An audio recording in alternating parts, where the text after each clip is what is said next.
Hey there, my friends. Today, I want to talk to you about some questions that you want to make sure that you can answer for your potential clients.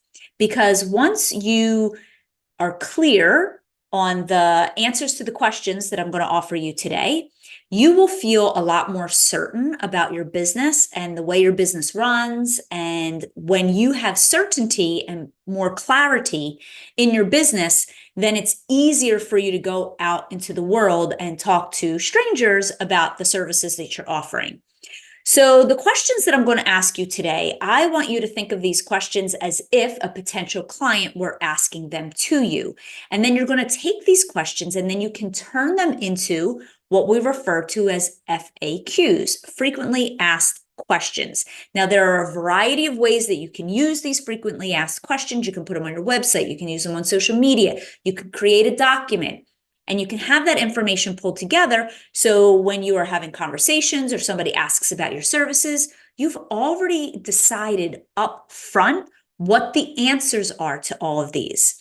The reason why this is so important is because in the beginning, even like after you have a couple clients, when you're talking to strangers, a lot of times it can feel really nerve-wracking because you are not used to saying certain things. Like you're not used to saying, I charge XYZ, or these are my billable hours, or this is my schedule, because you just haven't had enough experience doing that yet. So having these questions answered ahead of time will have you be more prepared when you're out doing your front face marketing and your online marketing for your concierge business. So let's dive in.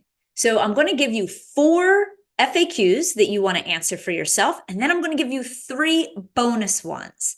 And then I'm also going to give you a resource at the end of this video. So make sure you stay till the end. Okay. Number 1. What services do you offer? So if somebody were to go to your website or go to your social media pages or reach out to you, you want to be able to clearly answer that. What services do you offer? You want to answer that. Number 2, what / or how do you charge? I know for me, I was talking about this with my students today in Fully Booked Business Club. We worked through all of this today in a 4-hour workshop. And I was explaining to them that I'm one of those people that if I am looking for a service, I will go and I will do my research and I'll look for resources out there and I will go to find out how much people charge. And to be honest, if there's nothing on a website, I usually keep looking until somebody says something. And you don't have to give your exact prices out, but you can say like prices start at blank and up, or I sell packages and hourly. So you want to give people some kind of information. And the reason why you may want to give some clarity around this for potential clients is because some people might stumble upon your marketing and think, oh, that's just $10 an hour. Whereas, but you charge 40, those would be tire kickers. Or let's say people find you and they think the opposite. They're like, oh, I can't afford something like that. I can't afford to hire somebody to help me with that. That probably costs $100 an hour. And so if you don't give some information on your website, you can lose people, but I wouldn't give everything on your website because I do believe that getting people on the phone and talking to them is so super important and valuable. Okay, so that was number 2. Number 3, what forms of payment do you accept? And you would clearly identify how you accept payment. Number 4, how can I book you? Book your team, book your services, book an organizing session, whatever services is that you offer. That would be one of the FAQs that you would want to be able to answer. Because if somebody says to you, even a stranger says, well, how do I book you? And you don't know the process, you'll be like, oh, well, you're going to call and then we're going to do this and then we're going to do that. Just know up front, oh, this is my process. This is how we get you booked for your services. Now, bonuses. Number 5, what are your business hours? It's kind of important to put that on there more for yourself and to set expectations up front. Years ago, I had a lot of clients who would ask for organizing services, and they would ask for organizing services. I would tell them about the packages. We were a great fit. And then they would say, okay, when do you come? And I would say, these are my available days. And they'd say, oh, well, I work Monday through Friday. Can you come at 6 p.m. and work from 6 to 9? And I was like, there's just no way. I am not offering hourly hours from 6 to 9 at night, or 6 to 10 at night, or even 5 to 8 at night.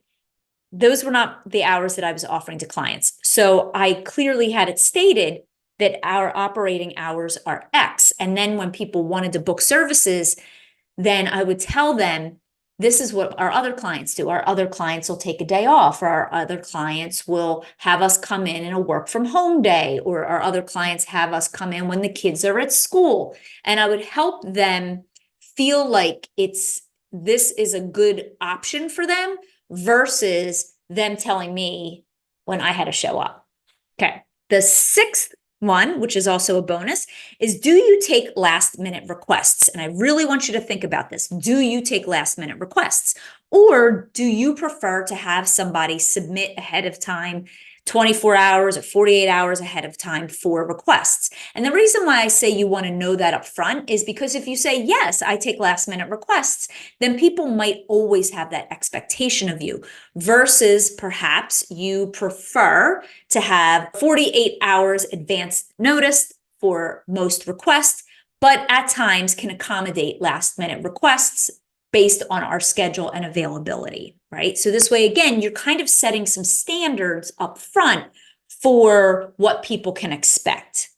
Then the seventh one, which is also a bonus, is, what's your cancellation policy? And to be honest with you, that question is more for you than it is for your potential clients. Because if you don't have a cancellation policy thought of in advance, when a client cancels on you, you're not going to know what to do.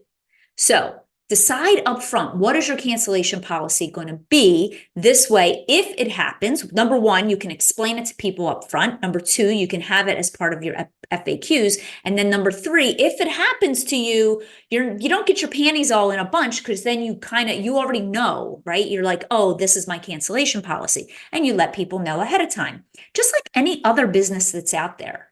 Now, of course, if people have to cancel because they're extenuating circumstances, you can be more lenient on that on a case-by-case situation, but there are going to be people who might try to take advantage of you and cancel on you all the time. So you want to set those standards up front. Now, the last ones that I talked about, the business hours, the last minute requests, and your cancellation policy, all of those things should be in your business policies.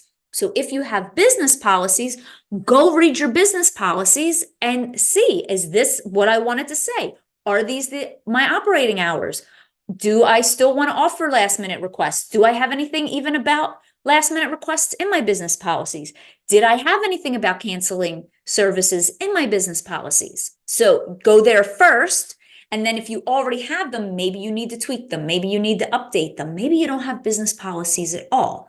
And in that case, you want to make sure that you have clear, defined business policies that you have your clients sign when they're working with you, that outlines all of these important things.